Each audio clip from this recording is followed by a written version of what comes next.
Hey everybody, it's Rob from Flailthroughs. This is Gundam Battle Operation 2, and this is a round I got in the newly buffed High Nu Gundam.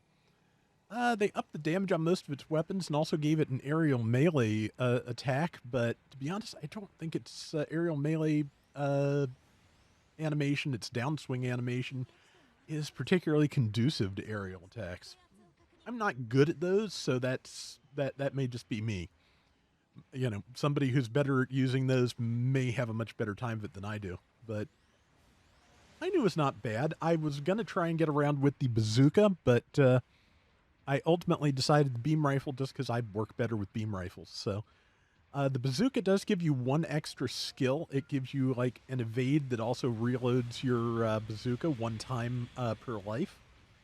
And it's not a bad thing to have. It's not, world shattering or anything, but it works. But yeah, I wasn't having any luck with the bazooka, and like I said, charging beam rifles are kind of my thing, so I just went with that. Hainu has a decent skill set. It has the full attack option, which I believe gives you bonuses when your funnels are deployed, which is nice because one of the things it can do is lock your fin funnels onto an ally and have them be follow funnels that support them. If somebody gives you those, it's not a bad idea to just keep attacking as much as you can to get as much as much damage as possible out of them. Not a bad time to throw out some Vulcan shots if you don't have anything else you can be firing. Yeah, that Gustav Karl, I'm pretty sure, is both using its block and its auxiliary power, so it was well, you saw the 1s and 5s popping up from those Vulcans. That is some excellent defense. There is a Moon Gundam here, I believe. It might be a Moon Gundam and a G-Doors. That would have been a good opportunity for aerial melee, but I'm, like I said, not that good with it. Number 4 and I managed not to hit each other. That, I think, is a small miracle. But, yeah, so far, as you can see, we have pretty much won the first wipe. We are holding out relatively well. I managed to get the kill shot on that. I really wish they'd give the High Nu Gundam its shield missiles, because I'm pretty sure that just like the Nu Gundam, it has those. And it does have a weapon slot it's not using. So, if they wanted to buff it, there is still room for expansion. But, that's just me. I like that kind I like everything to have as many options as possible, even when I have trouble juggling. But it does, between the 3 different funnel moves, including the shield, and the rifle or bazooka, the beam cannon, and the shield, and the Vulcans, it's got a decent amount going on. See, that GPO-1FB is on the ground, and I hit the building because I was trying to weave and shoot at the same time. I weave like unconsciously at this point just because I get hit. I get stunned when I'm trying to follow up on an attack so much it's not even funny. The beam pyramid does not block melee attacks. I think melee attacks just go right through. It doesn't even cancel like the one that breaks it, but can't hurt to have the defense up if you think you need it, and I thought I needed it. It does still have the Psycho Frame ability, I believe, that makes it lock on with funnels a little bit faster when it's below a certain amount of health, which I am below, as you can tell by the, green mist I am letting off here. It also, I believe the rush funnels actually do more damage. Not just do more damage, but I think they actually attack more times when Psycho Frame is active. I could be wrong about that. Got the kill on the Gustav Karl there. Hit something coming at me, which, going to be one of the F-91 era suits from the way it's flying, I'm pretty sure. Not sure what got me, but I am got. We're still very much in the lead, so I can't really complain. Okay, FB got me.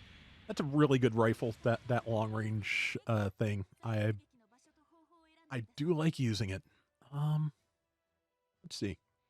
I haven't used the GPO-1FB much since it got usable on ground. I need to give it a shot. But yeah, so far we are really, really far ahead. And I'm pretty sure that changes by the end, else I probably would not have saved this, but it went pretty well overall. Got the lock, didn't matter because somebody else took the enemy out, so That still counts as a use of the funnels, though, so they will have to reload before I can do anything with them. I kind of spent a little bit of time in this one just kind of trying to figure out who to lock the support funnels onto and not just, throw them out to the first person I saw.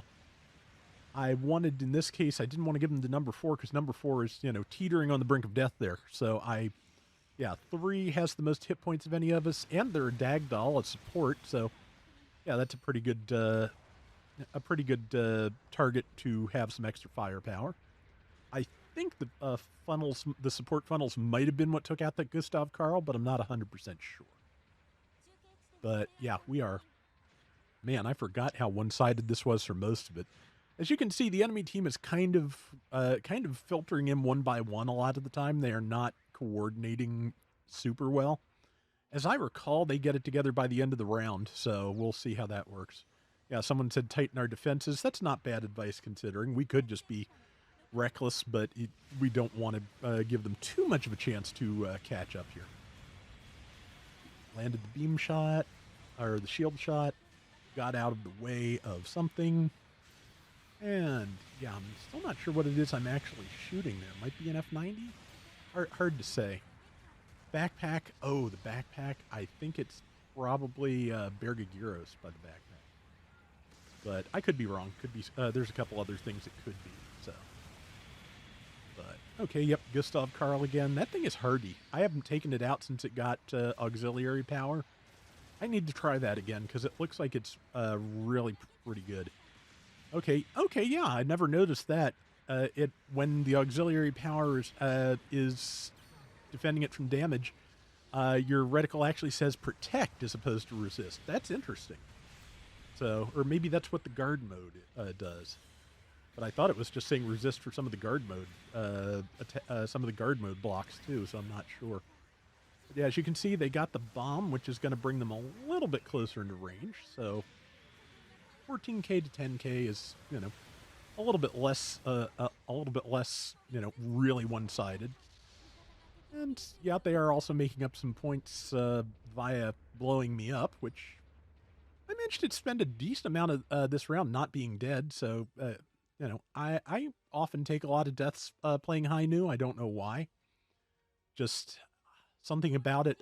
I think I wasn't coordinating the weapons very well most of the time, and this round I managed to do that a little better. I believe the rifle does stun uncharged and fires a volley when it is charged. So, yeah, just having as many different attacks going at once, I feel like is a big part of the High Nu's kit. And then for just the last second war crimes for good measure, apparently. So, and yep. All right, that is the High Nu Gundam, and yeah, pretty happy with how that came out. I got top score and top diversions, so man, 30% diversions. Yeah, I was right in people's faces a lot of the time. But I managed 115,000 damage and 7 and 2, so I will take that. And that is going to do it for today's Gundam Battle Operation 2. We will be back soon with more. Till next time, everybody take care and have fun. Later.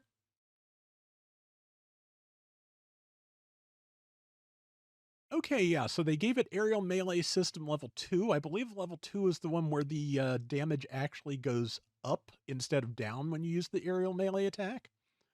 To make space for that, they combined Balancer level 1 and Melee Combo level 1 into Melee Composite System. Because it seems like there's an upper limit to how many skills a mobile suit can have in the system. So sometimes when they get close to that, they use hybrid skills like that.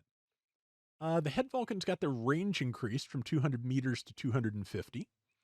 The power on the shield beam cannon went from 1900 to 2200, and the cooldown between shots dropped by a second from 5 to 4. The fin funnel rush attack went from 300 per shot to 350 and does more build stun now. And lastly, the support fin funnels do 400 per shot instead of 300. So, yeah, power up for most of the weapons, range for the Vulcans, and better at aerial melee, which like I said, I've never been good at using.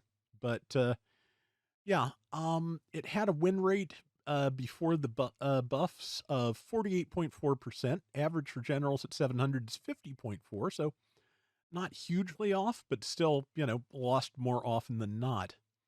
Rival win rate, similarly not terrible, but still not great. 51.2 is the average, 46.5 is what it was getting. Damage dealt, 83,518 versus the average of 95,354. So basically, and MS losses were actually down a little from the average. 3.1 is the average for generals at 700, and it was 3.0. So I've said before that it seems like some suits just end up hanging back and fighting at range, and because of that, they don't do enough damage, and I feel like that's probably where the high Nu was. I need to get better with aerial melee just so I can see how that does for it.